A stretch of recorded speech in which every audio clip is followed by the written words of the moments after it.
چون بیشتر داری میری من دقیقه بالا 10 سال رفت تا 10 سال دیگه کل دنیا پرخیده وقتی ما رو دیگه بیا بشین و فکر کن که هیپ هاپ نبود رپ گرافیتی بیت باکس نبود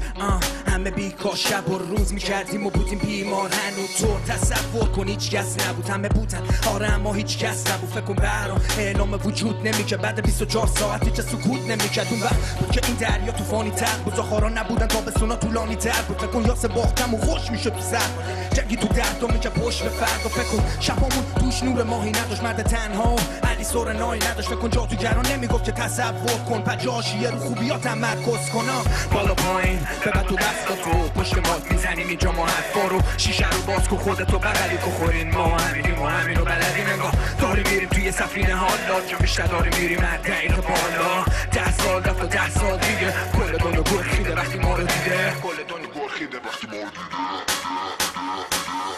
فکر کن که بودیم و کجاها رسیدیم نباز نصفه خالی لیوان رو ببینیم یه مدت گم شدیم زود جو پر شدی که گرگ شدیم مستخونه بدخواه خود شد چون یکی یکیمون ما هدف داریم میخونیم تا جایی که آره نفس داریم میگن که یه عده هوس بازی مثل حیوونا باز توی قفس باشی فکر کن شب و غم و قلم و دفتر باز شده بگن اینا خلاف شهرن اینجا تو میریم فش میدیم تشت خونه همیم مگه غریبه پاس کنه ما آره پشت همیم همه اینا رو گفتم هدف دارم قبل هرچی خود منم یه طرف دارم یه خانواده توی خبر داریم تو دل شکینی آینده خبر داریم ما بالا پایین ببر تو دست تو پشت ماک میزنیم اینجا ما حرفا رو شیشه رو باز کن خودتو بغلی که خورین ما همینیم و همینو بلدیم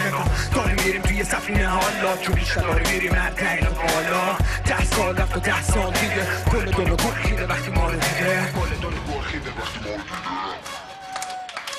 خدا نزدیکه صدا رو خوب میشنوه ما رو میشناسه ازمون زود میگذره میگه او چه فاز سنگینی همه چی راست و ریست جای حرفی نی فکر کن